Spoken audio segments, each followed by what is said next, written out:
إن الحمد لله نحمده ونستعينه ونستغفره ونعوذ بالله من شرور أنفسنا ومن سيئات أعمالنا من يهده الله فلا مضل له ومن يضلل فلا هادي له أشهد أن لا إله إلا الله وحده لا شريك له وأشهد أن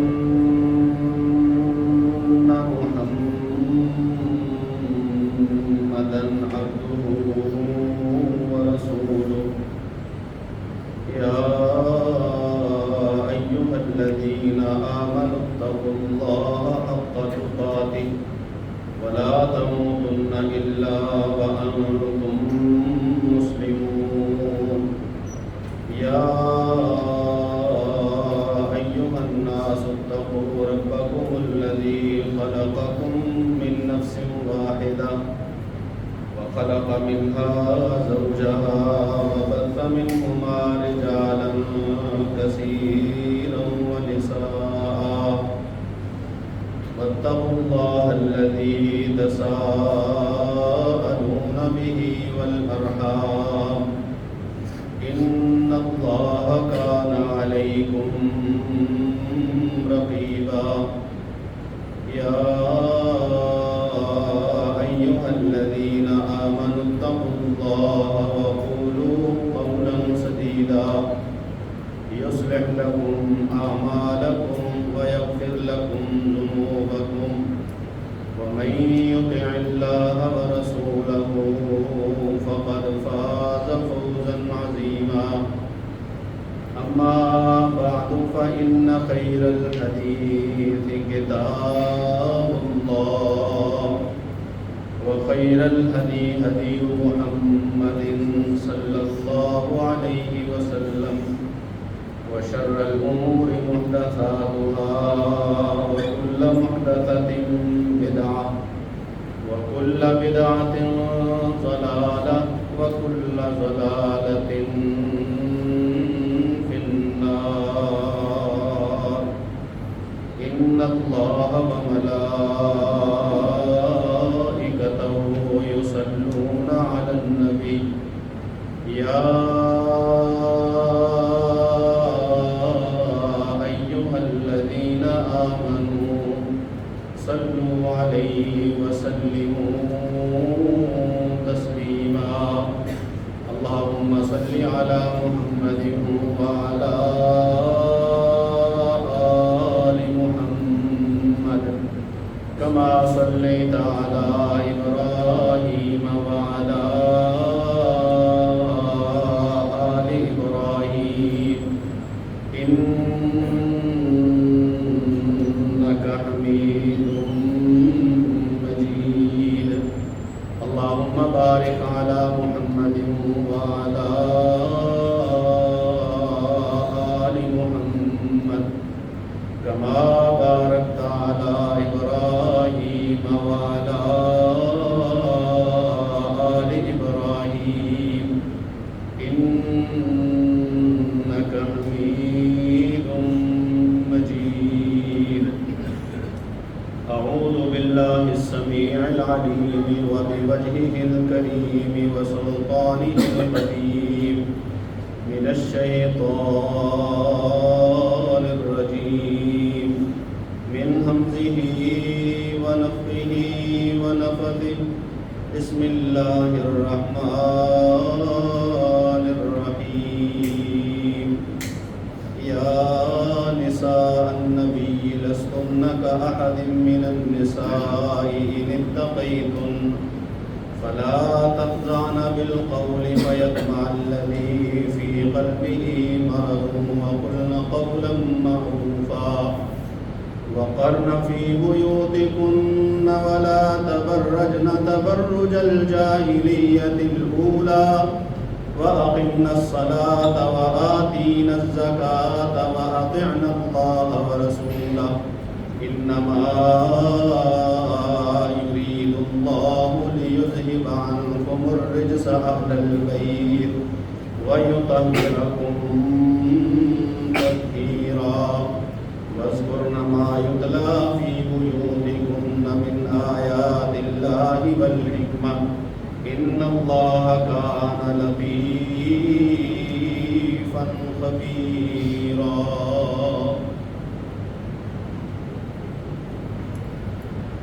پچھلے چند خطبات جمعہ سے ہم ابتدا میں ہی یہ بات کرتے ہیں کہ رسول اللہ صلی اللہ علیہ وآلہ وسلم کے صحابہ کو اللہ رب العزت نے باقاعدہ اپنے پیغمبر کی صحبت، رفاقت، یاری، دوستی، ساتھ کے لیے چنا ہے، منتخب فرمایا. ساری کائنات میں سے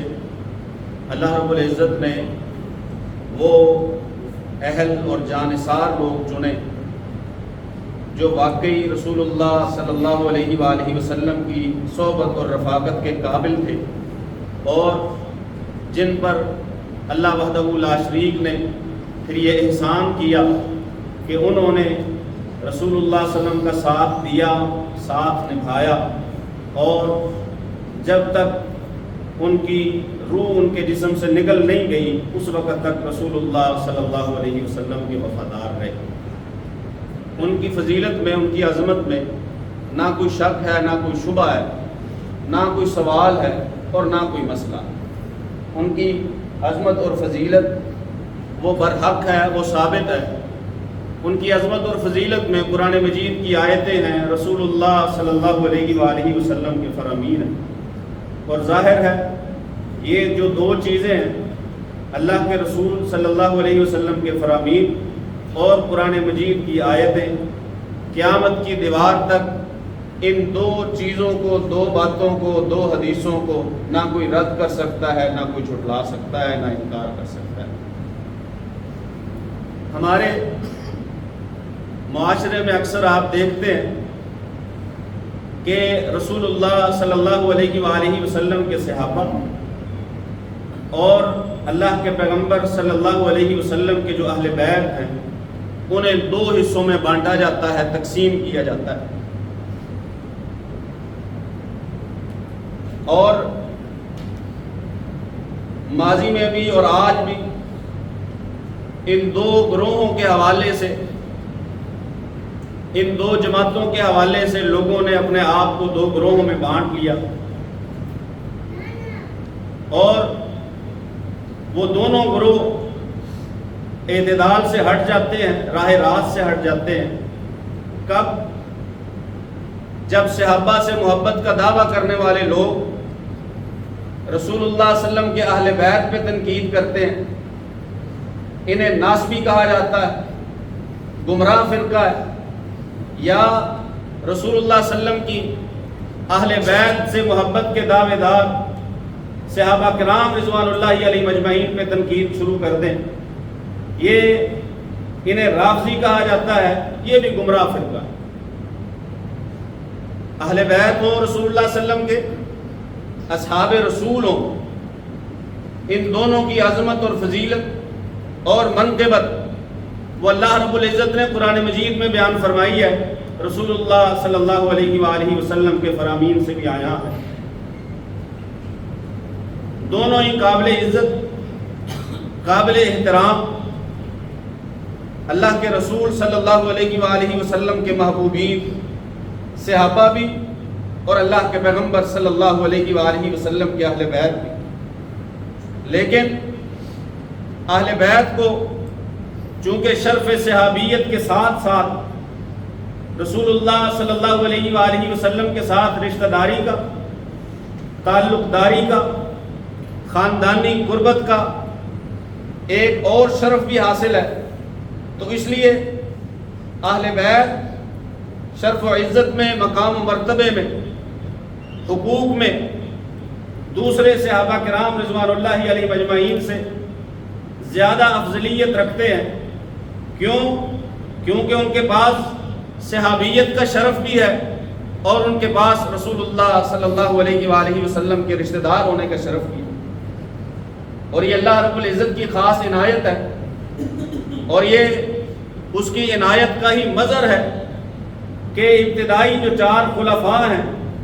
4 کے 4 رسول اللہ صلی اللہ علیہ وآلہ وسلم کے رشتہ دار۔ اگر آپ رسول اللہ صلی اللہ علیہ وسلم کی بعثت سے پہلے، تشریف آوری سے پہلے ان کے نسب نامے کا جائزہ لے تو ان کے نسب بھی جا کے رسول اللہ صلی اللہ علیہ وسلم سے جا ملتے ہیں، اور اگر آپ رسول اللہ صلی اللہ علیہ وسلم کی بعثت کے بعد دوسرے نسبتی رشتہ میں دیکھیں گے تو سب کے سب رسول اللہ صلی اللہ علیہ وسلم کے رشتہ دار ہیں ایک نسبت سے۔ حضرت ابوبکر صدیق رضی اللہ تعالی عنہ اللہ کے پیغمبر صلی اللہ علیہ وسلم کے سسر ہیں۔ جناب عمر فاروق رضی اللہ تعالی عنہ کو بھی یہی شرف حاصل ہے کہ ان کی بیٹی بھی اللہ کے رسول صلی اللہ علیہ وسلم کے نکاح میں ہے۔ پھر جناب عثمان ابن عفان رضی اللہ تعالی عنہ یہ اللہ کے پیغمبر صلی اللہ علیہ وسلم کے داماد ہیں، اور ان کے عقد میں رسول اللہ صلی اللہ علیہ وسلم کی 2 بیٹیاں رہی ہیں، رقیہ بھی، ام کلثوم بھی رضی اللہ تعالی عنہما، اور پھر حضرت علی المرتضیٰ رضی اللہ تعالی عنہ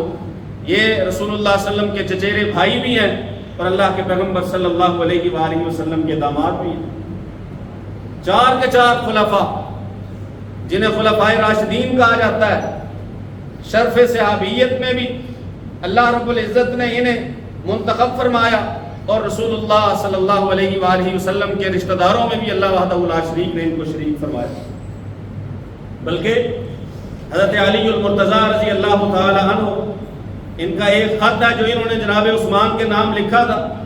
نہج البلاغہ میں، یہ خط کی تحریر موجود ہے۔ حضرت عثمان رضی اللہ تعالیٰ عنہ کو خط لکھ کے فرماتے ہیں کہ رسول اللہ صلی اللہ علیہ وآلہ وسلم سے نسبت کا جو شرف آپ کو حاصل ہے وہ کائنات میں اور کسی کو بھی حاصل نہیں ہے کہ اللہ رب العزت کے رسول صلی اللہ علیہ وسلم نے آپ کو 2 مرتبہ اپنی دامادی کے لیے چنا ہے۔ تو یہ شرف اور فضیلت صحابہ کی، اہل بیت کی اللہ کے پیغمبر صلی اللہ علیہ وآلہ وسلم نے بیان بھی فرمائی ہے، اور قرآن نے بھی اللہ وحدہ لا شریک کی اتاری گئی آیتوں نے اس کو مزید واضح فرمایا ہے۔ بلکہ اللہ کے رسول صلی اللہ علیہ وآلہ وسلم پہ جب یہ آیت اتری جو ابھی ہم نے خطبہ میں پڑھی ہے، یا ایھا الذین آمنوا صلوا علیہ وسلموا تسلیما، اللہ فرماتے ہیں آیت کے شروع میں، بے شک اللہ تعالیٰ اور اس کے سارے فرشتے وہ نبی پاک صلی اللہ علیہ وآلہ وسلم پر درود بھیجتے ہیں۔ اے ایمان والو، تم اللہ کے پیغمبر صلی اللہ علیہ وسلم پر درود بھی بھیجو اور سلام بھی بھیجو۔ اللہ کے پیغمبر صلی اللہ علیہ وسلم کے اصحاب رسول اللہ صلی اللہ علیہ وسلم کے پاس آ گئے، اللہ کے پیغمبر، اللہ کہتا ہے درود بھی بھیجو، سلام بھی بھیجو۔ ہم نے سلام کو تو پہچان لیا ہے، سلام کیسے بھیجنا ہے؟ السلام علیکہ ایھا النبی ورحمۃ اللہ وبرکاتہ۔ آپ ہمیں یہ بھی سکھائیے کہ درود کیسے بھیجنا ہے۔ اللہ رب العزت نے حکم دیا ہے صلو علیہ وسلموا تسلیما، کہ تم اللہ کے پیغمبر پر درود اور سلام بھیجو۔ رسول اللہ صلی اللہ علیہ وسلم نے فرمایا تم نے درود ایسے بھیجنا ہے، اللہم صلی علی محمد وعلی آل محمد، کہ اللہ کے پیغمبر پہ بھی درود اور رسول اللہ صلی اللہ علیہ وآلہ وسلم کی آل پہ بھی درود۔ اللہ رب العزت نے حکم دیا صرف رسول پہ درود پڑھنے کا، رسول اللہ صلی اللہ علیہ وسلم نے اس آیت کی مزید تشریح اور توضیح فرمائی کہ صرف محمد پہ نہیں بلکہ آل محمد صلی اللہ علیہ وآلہ وسلم کو بھی اپنے درود میں شریک کرنا ہے۔ اللہم صلی علی محمد وعلی آل محمد، اللہم بارک علی محمد وعلی آل محمد۔ امام شافعی رحمہ اللہ تعالی اپنے دیوان میں لکھتے ہیں، امام شافعی کے حب اصحاب پر، حب اہل بیت پر بے شمار اشعار ہیں۔ وہ اہل بیت رسول کو مخاطب کر کے فرماتے ہیں، یا آل بیت رسول اللہ صلی اللہ علیہ وآلہ وسلم، اے اللہ کے رسول صلی اللہ علیہ وآلہ وسلم کے آل بیت، حبکم فرض من اللہ فی القرآن انزلہ، تمہاری محبت اللہ کی طرف سے فرض کر دی گئی ہے اور اللہ نے اس محبت کو اپنے قرآن میں نازل فرمایا ہے۔ حسبکم من عظیم الفخر بانکم من لم یصلی علیکم لا صلاۃ لہ، تمہارے لیے عظیم ترین فخر کی بات اس سے اوپر کیا ہو سکتی ہے کہ جو تم پر درود نہیں پڑھے اس کی نماز نہیں ہوتی۔ من لم یصلی علیکم لا صلاۃ لہ، یہ ایک فقہی مسئلہ ہے۔ امام شافعی رحمہ اللہ تعالی اپنے دور کے بڑے امام اور بڑے فقیہ ہیں، بلکہ امام ابو حنیفہ رحمۃ اللہ علیہ کی وفات کے بعد امام شافعی سے بڑا کوئی فقیہ اور محدث اور عالم اس دور میں چشم فلک نے دیکھا نہیں تھا۔ ان کا موقف یہ تھا کہ اللہ کے رسول صلی اللہ علیہ وسلم اور آپ کی آل پر جو نماز میں درود نہیں پڑھتا اس کی نماز ہوتی، اس کی نماز نہیں ہوتی۔ من لم یصلی علیکم لا صلاۃ لہ، ان اللہ وملائکتہ یصلون علی النبی یا ایھا الذین آمنوا صلوا علیہ وسلموا تسلیما۔ ان آیتوں کا ترجمہ اپنے لفظوں میں فرماتے ہیں کہ اس کی تو نماز بھی قبول نہیں ہوتی جو تم پر درود نہ پڑھے۔ یہ رسول اللہ صلی اللہ علیہ وآلہ وسلم کے گھرانے کی، خانوادے کی، آل بیت کی، اہل بیت رسول صلی اللہ علیہ وآلہ وسلم کی عظمت و فضیلت ہے، جو قرآن سے بھی ثابت ہے، رسول اللہ صلی اللہ علیہ وسلم کے فرامین سے بھی ثابت ہے، اور بعد والے ائمہ کرام رضوان اللہ علیہ مجمعین اور ائمہ کرام رحمہم اللہ تعالی وہ سارے اللہ کے پیغمبر صلی اللہ علیہ وآلہ وسلم کی انہی باتوں اور انہی فرامین کے قائل بھی رہے ہیں، فائل بھی رہے ہیں، انہیں پھیلاتے بھی رہے ہیں۔ یہ بات تو مسلم ہے کہ اللہ کے رسول صلی اللہ علیہ وآلہ وسلم کے رشتہ دار، کہ اللہ کے پیغمبر کو سب سے پہلے حکم یہ دیا گیا تھا جب آپ کو نبوت ملی تھی، انذر عشیرتک الاقربین، اے پیغمبر صلی اللہ علیہ وآلہ وسلم سب سے پہلے آپ نے جن لوگوں کو ڈرانا ہے، دعوت دینی ہے، وہ آپ کے قریبی رشتہ دار ہونے چاہیے۔ یہی وجہ ہے کہ رسول اللہ صلی اللہ علیہ وآلہ وسلم نے جیسے ہی آغاز دعوت کیا اپنے گھر سے، تو اللہ کے پیغمبر صلی اللہ علیہ وآلہ وسلم کی زوجہ محترمہ جناب خدیجۃ الکبریٰ رضی اللہ تعالی عنہ اور رسول اللہ صلی اللہ علیہ وآلہ وسلم کی بیٹیاں فوراً انہوں نے آپ کی دعوت کو قبول کیا، آپ کی دعوت پہ لبیک کہا۔ رسول اللہ صلی اللہ علیہ وآلہ وسلم پر انہی اولین کے بارے میں، یہ اولین حضرت خدیجہ یا رسول اللہ صلی اللہ علیہ وسلم کی بیٹیاں ہوں یا حضرت ابوبکر صدیق رضی اللہ تعالی عنہ اور جناب علی المرتضیٰ رضی اللہ تعالی عنہ، اللہ فرماتے ہیں والسابقون الاولون من المہاجرین والانصار، جو سب سے پہلے ایمان لے آئے نا، مہاجروں میں سے ہوں یا انصار میں سے ہوں، اللہ وحدہ لا شریک فرماتے ہیں، اور پھر ان کے پیچھے جو بھی چلے اللہ وحدہ لا شریک ان سب سے راضی، اللہ ان سب سے راضی ہے۔ انذر عشیرتک الاقربین، رسول اللہ صلی اللہ علیہ وآلہ وسلم نے دعوت کا آغاز اپنے رشتہ داروں سے کیا، اور اللہ کے پیغمبر صلی اللہ علیہ وآلہ وسلم نے جہاں پہ اپنے فرامین میں یہ فرمایا ہے کہ لوگوں میرے صحابہ کے بارے میں اپنی زبانوں کو دراز نہ کرنا، زبانوں کو روک کے رکھنا، اشاروں کنایوں سے بھی صحابہ کرام رضوان اللہ علیہ مجمعین کی شان اقدس میں گستاخی جو ہے وہ نہیں ہونی چاہیے۔ ایسے ہی رسول اللہ صلی اللہ علیہ وسلم نے اہل بیت کا بھی تذکرہ فرمایا، جہاں اتقوا اللہ فی اصحابی کہا ہے وہاں اتقوا اللہ فی اہل بیتی بھی کہا ہے، کہ میرے صحابہ کے بارے میں اللہ کا خوف اپنے دلوں میں رکھنا ہے، اور میرے اہل بیت کے بارے میں بھی اللہ کا خوف اپنے دلوں میں رکھنا ہے۔ یہ اہل بیت رسول ہے صلی اللہ علیہ وآلہ وسلم، رسول اکرم صلی اللہ علیہ وآلہ وسلم حضرت فاطمہ رضی اللہ تعالیٰ عنہ کے گھر تشریف لائے، تشریف لانے کے بعد آپ نے اپنے اوپر جو چادر ہے وہ پھیلائی، جناب حسن کو، جناب حسین کو، جناب فاطمہ کو، جناب علی المرتضیٰ رضی اللہ تعالیٰ عنہ کو رسول اللہ صلی اللہ علیہ وسلم نے اسی چادر کے نیچے لیا اور فرمایا اللہم ہؤلاء اہل بیتی، اللہ یہ میرے اہل بیت ہیں، یہ میرے اہل بیت ہیں، میں ان سے محبت کرتا ہوں، تو بھی ان سے محبت کر، اور جو ان سے محبت کرے اللہ تو ان سے بھی محبت کر۔ اہل بیت رسول ہے صلی اللہ علیہ وآلہ وسلم۔ میں ایک بات کی وضاحت کر دوں، یہ جو برسیاں ہیں سال بعد دنیا سے چلے جانے والوں کی یاد میں دن مقرر کرنا یا دن منانا، میں اس کا ہرگز قائل نہیں ہوں، لیکن چونکہ 10 محرم ہے اور لوگ اس بات کو سننا چاہتے ہیں کہ حضرت حسن اور جناب حسین رضی اللہ تعالی عنہما ان کی باتیں ہمارے سامنے بیان کی جائے، سب بیان کرتے ہیں۔ میں برسیوں کا سال بعد کسی کی موت پر یا سال بعد کسی کی پیدائش پر بات کرنے کا بالکل بھی قائل نہیں ہوں، نہ سالگرہ کا، نہ جو ہے وہ برسی کا بالکل قائل نہیں ہوں، نہ اسے جائز سمجھتا ہوں۔ لیکن حضرت حسین اور حضرت حسن رضی اللہ تعالیٰ عنہما کی جو شان ہے، جو لوگ سننا چاہتے ہیں، وہ اور ان کی محبت، ان کا ذکر، ان کا تذکرہ، وہ ہر ایک اہل ایمان کے، ہر صاحب ایمان کے دل میں ہے۔ کیوں؟ کیونکہ یہ دو اصحاب ایسے ہیں جو رسول اللہ صلی اللہ علیہ وآلہ وسلم کے دل کے بہت قریب ہیں۔ اللہ کے پیغمبر صلی اللہ علیہ وآلہ وسلم کھڑے ہو کے جمعہ کا خطبہ ارشاد فرما رہے ہیں، اور رسول اللہ صلی اللہ علیہ وآلہ وسلم کا معمول تھا کہ آپ جمعہ مکمل کھڑا ہو کے ارشاد فرمایا کرتے تھے۔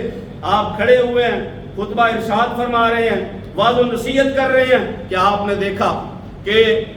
جناب حسن اور جناب حسین رضی اللہ تعالیٰ عنہما مسجد نبوی میں داخل ہوئے ہیں، اور انہوں نے لمبے کرتے پہنے ہوئے ہیں، کبھی گر رہے ہیں، کبھی اٹھ رہے ہیں۔ رسول اللہ صلی اللہ علیہ وآلہ وسلم نے خطبہ چھوڑا، ممبر سے نیچے اترے، ان دونوں کو اٹھایا، اٹھا کے کہا کہ ہما ریحانتایا فی الدنیا والآخرہ، یہ دو میری خوشبوئیں ہیں، دو خوشبودار پھول ہیں، دنیا میں بھی اور آخرت میں بھی۔ یہ حسن و حسین ہے رضی اللہ تعالیٰ عنہما، رسول اللہ صلی اللہ علیہ وآلہ وسلم نے جنہیں اپنی خوشبو قرار دی ہے۔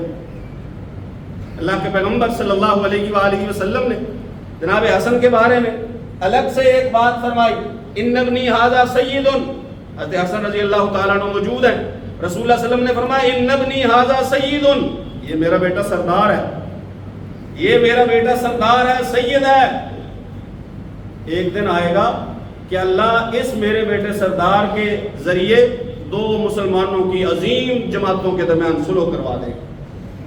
دو عظیم جماعتوں کے درمیان صلح کروا دے گا۔ اور رسول اللہ صلی اللہ علیہ وآلہ وسلم کی یہ بات اس وقت سچ ثابت ہوئی جب حضرت حسن رضی اللہ تعالیٰ عنہ نے مسلمانوں کے لمبے چلنے والے اختلاف کے بعد حضرت امیر معاویہ رضی اللہ تعالیٰ عنہ سے صلح کی، اور دو جماعتیں جو آپس میں اس سے پہلے دست و گریباں تھی،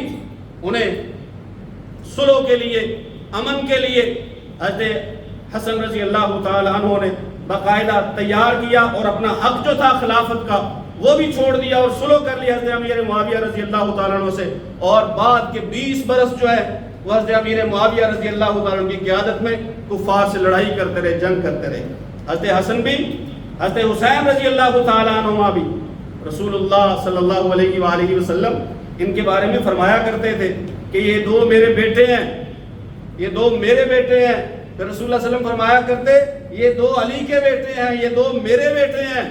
اور حضرت فاطمہ رضی اللہ تعالی عنہ جو ان کی والدہ ہیں، اس کے بارے میں تو رسول اللہ صلی اللہ علیہ وسلم فرمایا کرتے فاطمہ میرا لخت جگر ہے، فاطمہ تو بضعۃ منی، فاطمہ میرے جگر کا ٹکڑا ہے، فمن آذاها فقد آذانی، جو فاطمہ کو تکلیف پہنچائے گا وہ مجھے تکلیف پہنچائے گا۔ یہ ان کی والدہ محترمہ ہے، رسول اللہ صلی اللہ علیہ وآلہ وسلم کی بیٹی، سب سے چھوٹی بیٹی، رسول اللہ صلی اللہ علیہ وسلم کی سب سے بڑی بیٹی جناب زینب ہے رضی اللہ تعالی عنہ، پھر جناب رقیہ ہے، پھر جناب ام کلثوم ہے، پھر جناب فاطمہ الزہراء ہے رضی اللہ تعالی عنہم اجمعین۔ اللہ کے رسول صلی اللہ علیہ وآلہ وسلم اپنے نواسوں کو نہ صرف یہ کہ پاس بٹھاتے، پاس بلاتے، بلکہ انہیں اس انداز سے پیار کرتے۔ حضرت ابو ہریرہ رضی اللہ تعالیٰ عنہ فرماتے ہیں رسول اللہ صلی اللہ علیہ وسلم کی وفات کے بعد کہ میں جب حسن و حسین رضی اللہ تعالیٰ عنہ کو دیکھتا ہوں میرے آنسو جاری ہو جاتے ہیں، کیونکہ میں ایک دن رسول اللہ صلی اللہ علیہ وآلہ وسلم کے ساتھ بازار میں جا رہا تھا کہ راستے میں آپ کو دونوں ملے، آپ نے دونوں کو اٹھایا، ایک طرف جناب حسن رضی اللہ تعالیٰ عنہ، دوسری طرف جناب حسین رضی اللہ تعالیٰ عنہ ہے۔ رسول اللہ صلی اللہ علیہ وآلہ وسلم کبھی ایک کو چومتے ہیں، کبھی رسول اللہ صلی اللہ علیہ وسلم دوسرے کو چومتے ہیں، اللہ کے پیغمبر صلی اللہ علیہ وسلم ان سے محبت کا اظہار کرتے ہیں، چومتے ہیں، اور پھر رسول اللہ صلی اللہ علیہ وآلہ وسلم نے فرمایا اللہ یہ میرے بیٹے ہیں، میں ان سے محبت کرتا ہوں، تو بھی میرا مالک ان سے محبت کر۔ وَأَحِبَّ مَنْ أَحَبَّهُمَا، اور جو ان دونوں سے محبت کرے اللہ تو بھی ان سے محبت کر۔ اگر کسی کی حسن و حسین سے محبت ہے تو وہ رسول اللہ صلی اللہ علیہ وسلم کی محبت کی وجہ سے ہے، اور اگر کوئی ان سے محبت کرتا ہے تو رسول اللہ صلی اللہ علیہ وسلم کی دعا ہے اللہ تو بھی ان سے محبت کر۔ اللہ کی محبت کی دعا رسول اللہ صلی اللہ علیہ وآلہ وسلم نے حسن و حسین رضی اللہ تعالیٰ عنہما سے محبت کرنے والوں کو دی ہے. یہی حسن و حسین رضی اللہ تعالیٰ عنہما ہے. رسول اللہ صلی اللہ علیہ وآلہ وسلم ایک دن اپنے گھر میں نماز پڑھ رہے, دونوں آگے, کبھی ایک رسول اللہ صلی اللہ علیہ وسلم کی کمر پہ, کبھی دوسرا رسول اللہ صلی اللہ علیہ وسلم کی کمر پہ. گھر والوں نے ارادہ کیا کہ ان کو ہٹا دیں, کہ اللہ کے پیغمبر کو نماز پڑھنے دیں. رسول اللہ صلی اللہ علیہ وسلم نے ہاتھ کے اشارے سے منع کر دیا, رہنے دو, رہنے دو, انہیں کھیلنے دو, رسول اللہ صلی اللہ علیہ وسلم کی نماز ہے. بلکہ رسول اللہ صلی اللہ علیہ وسلم کا اپنی بڑی بیٹی جناب زینب رضی اللہ تعالی عنہما کی بیٹی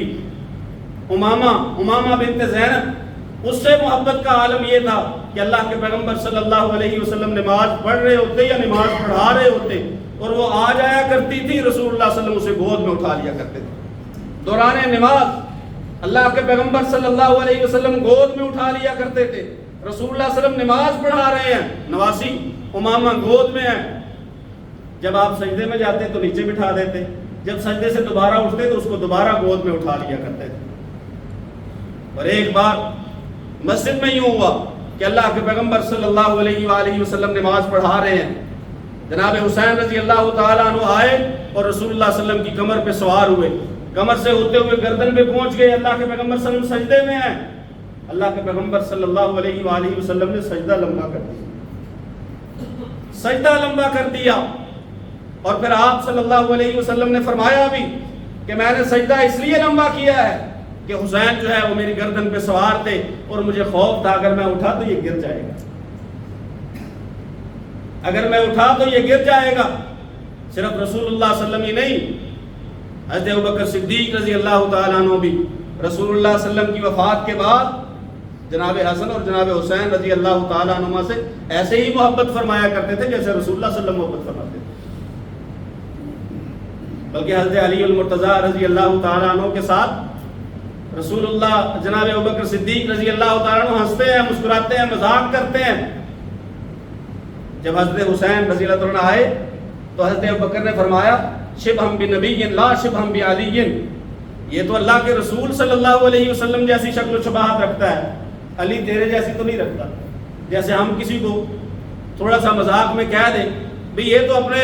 نام کے خاندان کی طرف چلا گیا تیرا بیٹا. ابوبکر صدیق رضی اللہ تعالیٰ عنہ بات کرتے ہیں, حضرت علی المرتضیٰ رضی اللہ تعالیٰ عنہ مسکرا دیتے ہیں. اور حضرت حسین رضی اللہ تعالیٰ عنہ کے بارے میں حضرت علی رضی اللہ عنہ فرمایا کرتے تھے جس نے سر سے لے کر گردن تک رسول اللہ صلی اللہ علیہ وسلم کا چہرہ مبارک دیکھنا ہو کہ کیسا تھا وہ جناب حسین کو دیکھے, اور جس نے گردن سے لے کے پاؤں تک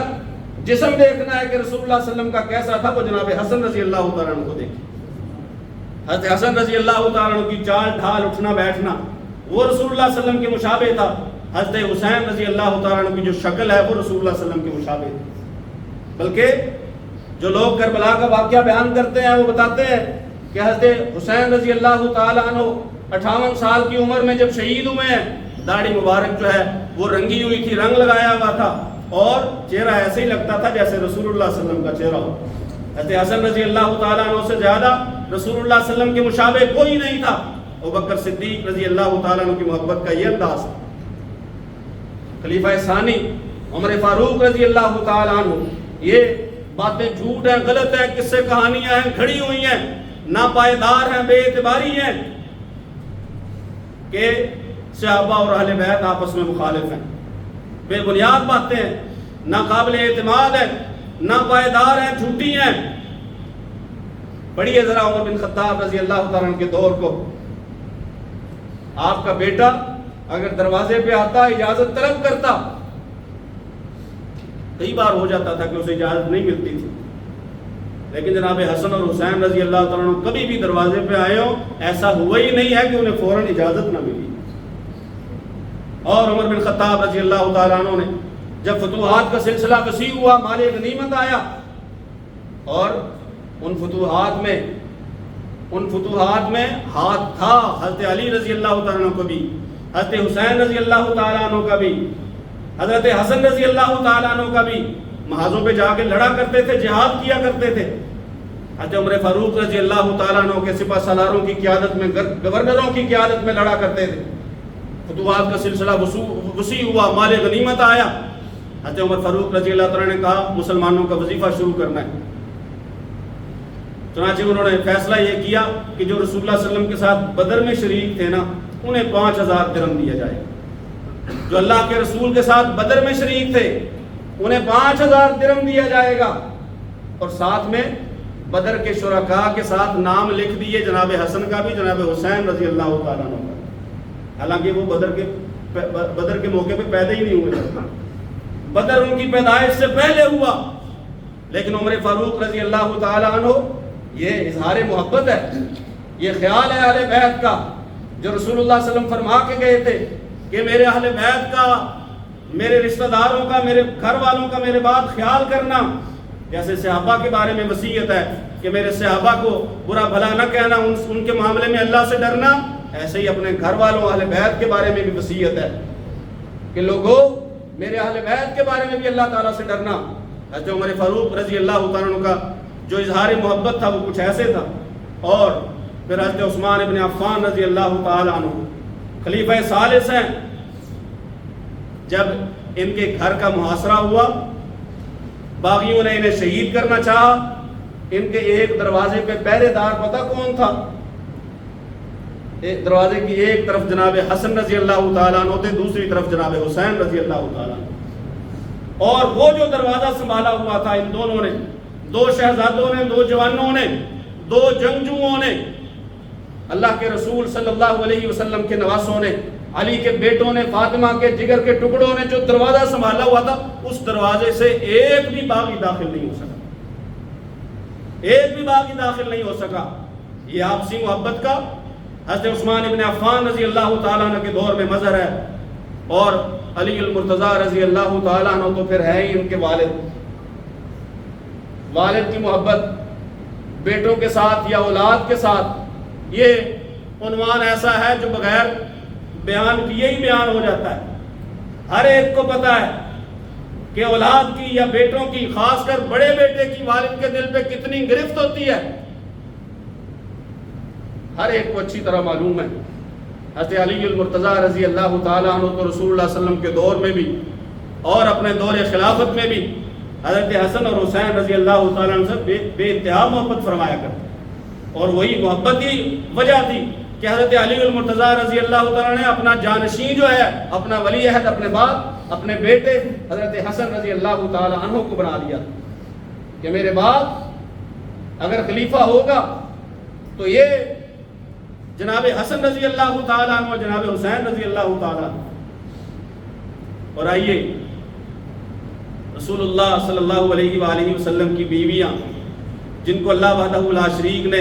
قرآن مجید میں اہل بیت کہا ہے، یہ جو آیت ہے نا انما یرید اللہ